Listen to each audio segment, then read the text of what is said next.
It doesn't start with a single moment. You don't remember when it began. You only know that somewhere between childhood and now, you learned that peace must be earned. That affection is conditional. That love arrives as a reward for good behavior, not as something you deserve simply for being yourself. Maybe it was the way your father looked at you when you spoke out of turn. Maybe it was your mother's silence when you disappointed her. You never understood the rules, only the consequences. Every time you said or did the wrong thing, a small part of you tightened inside. You promised yourself, never again. That's where people-pleasing begins. It isn't born from kindness or generosity. It's born from fear.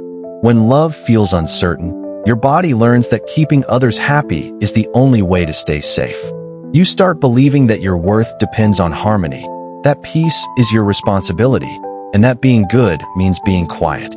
As a child, your nervous system starts building associations. It connects safety with compliance and danger with conflict. If staying silent prevented punishment, you learned silence. If helping others earned approval, you learned to help even when it hurt. Bit by bit, you build a personality shaped around other people's comfort. You learn to predict moods, read faces, sense tension before anyone speaks. This skill looks like empathy, but underneath, it's vigilance. It's survival. It's your mind saying, if I can keep everyone happy, I'll be okay.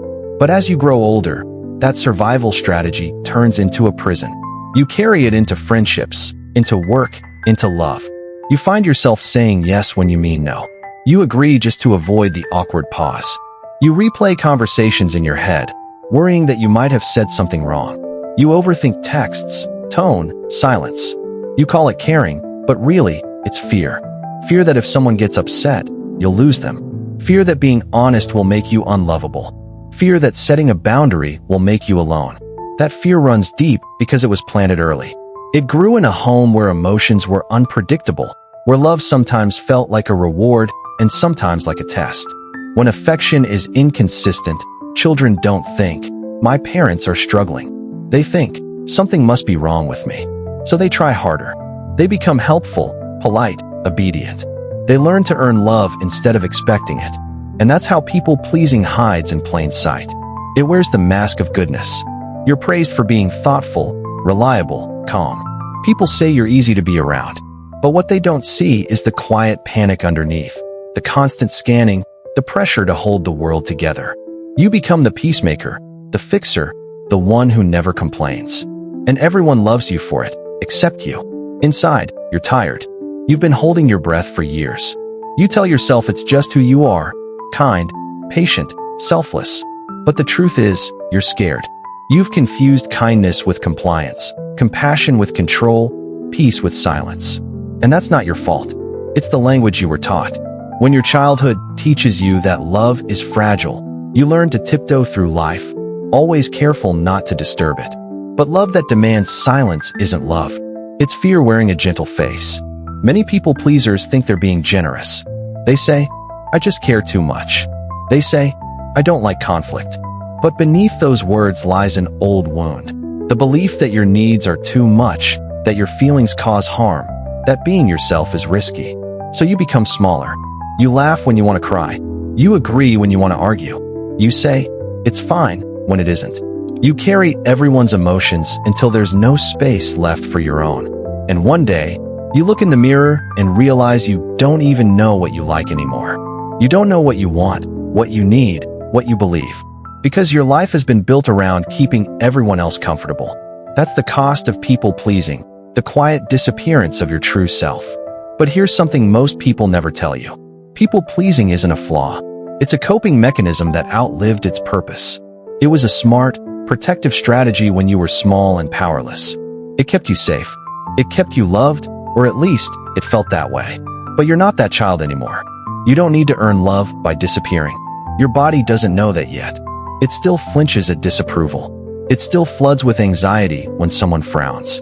But every act of self-honesty begins to teach it something new. Every small moment when you say no, when you speak up, when you allow silence instead of smoothing it over, your nervous system learns that you can survive honesty. And that's where healing begins. Breaking free from people-pleasing. Healing from people-pleasing isn't about becoming cold or distant. It's about remembering who you were before fear taught you to shrink. It begins quietly, not with a grand act of rebellion, but with small moments of truth. The moment you say no without explaining. The moment you share an opinion that might upset someone. The moment you stop apologizing for existing the way you do. At first, it feels wrong. Every cell in your body screams that you're in danger. Because your nervous system still believes honesty equals rejection. It remembers childhood moments when expressing yourself led to silence, anger, or disappointment. So when you finally choose yourself, your body mistakes it for betrayal. You'll feel guilt, anxiety, even grief. But that's not a sign you're doing something wrong. It's proof that you're healing. You can't undo years of conditioning overnight. But every time you honor your truth, you begin to rewrite what love means. You start teaching your brain that safety doesn't come from approval. It comes from authenticity. You'll notice that some people won't like the change. They were used to the version of you who never said no, who always made things easy. When you begin setting boundaries, they might pull away or call you selfish or distant, and it will hurt. Because for so long, you believed that love meant keeping everyone happy. But the truth is, real love doesn't require self-erasure. The people who genuinely care for you will adjust. They'll respect your space. They'll meet you halfway. Those who can't handle your boundaries were never loving you. They were loving your compliance. And that realization is painful, because healing always begins with grief. You grieve the love you never received freely. You grieve the years you spent trying to earn it. You grieve the version of yourself that believed harmony was more important than honesty. But from that grief, something new begins to grow: self-respect. You start to see that your time, your peace, and your emotions deserve the same care you give to others. You begin to understand that kindness without boundaries isn't kindness at all. It's self-neglect. When you say yes to everything, your yes loses meaning. But when you say yes from a place of choice, when it comes from love, not fear, that's when it becomes real. People often ask, how do I know if I'm being kind or just pleasing? The answer is simple. Pay attention to how you feel afterward. Kindness nourishes you. Compliance drains you. When you act from kindness, you feel open and steady. When you act from fear, you feel small and tense. Your body always knows the truth. It's just been trained to ignore it. So start small. When you feel the urge to over-explain, stop mid-sentence. When someone's upset and your instinct is to fix it, pause. Ask yourself, what does my truth need right now? That question can change your life. You'll begin to realize that peace built on silence isn't peace, it's control. True peace can only exist when honesty is safe. As you keep practicing, stillness starts to feel different. At first, it's terrifying, because your brain associates calm with waiting for the next storm. But over time, as you stop chasing approval, your body begins to rest. You'll notice that your breath deepens. Your thoughts slow down. You stop scanning for rejection and start noticing yourself again. The moment you stop performing, you make room for real connection. When you let people see your flaws, your limits, your truth, that's when intimacy begins. Not everyone will stay, but the ones who do will love you for who you really are. You'll learn that saying no doesn't destroy relationships. It reveals which ones were real. You'll learn that disappointing someone isn't the end of love. Sometimes, it's the beginning of respect. You'll learn that you can survive disapproval, that you can endure silence, that you can stand still and still be safe. And one day, you'll realize something powerful. The peace you spent your life chasing in others was never out there. It was inside you, waiting for permission to exist.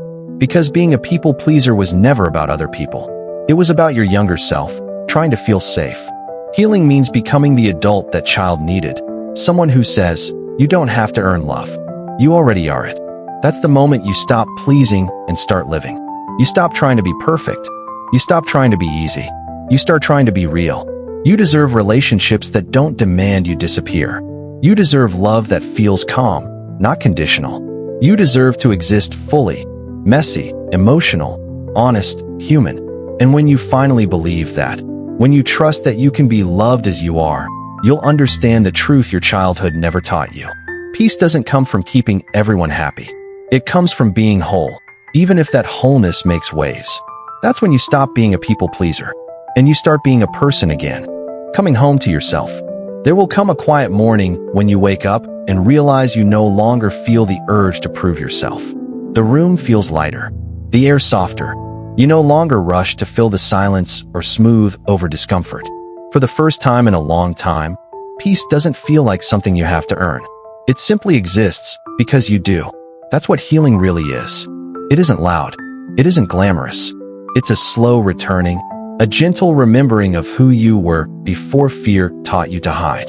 The world may not notice your transformation at first, but you will. You'll notice it in the way you breathe before answering, in the way you say no without guilt, in the way you let someone else's disappointment exist without shrinking yourself to fix it. You'll realize that love doesn't vanish when you speak your truth. The people who are meant for you will stay. They'll adapt to your honesty. They'll love your wholeness more than your obedience. And those who can't, let them go with grace. Their absence will create space for peace to grow. You are allowed to take up space. You are allowed to rest. You are allowed to live a life that doesn't revolve around keeping others comfortable. Because your worth has never depended on how easy you are to love. It has always lived quietly inside you, waiting to be remembered.